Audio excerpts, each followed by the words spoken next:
ఒక 2 days డాడీని rice తినుకోకుండా ఉండమా.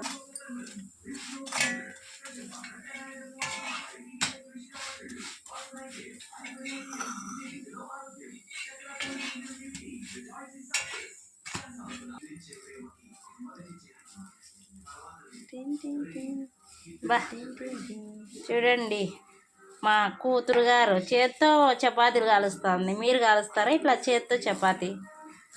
చేత్తో చపాతీ బాగుంది. చేత్తో చపాతీ, చలాకుతో చపాతీ, చపాతీ చపాతీ, ఆల్వేస్ చపాతీ. తిప్పు దాన్ని ఇంకా.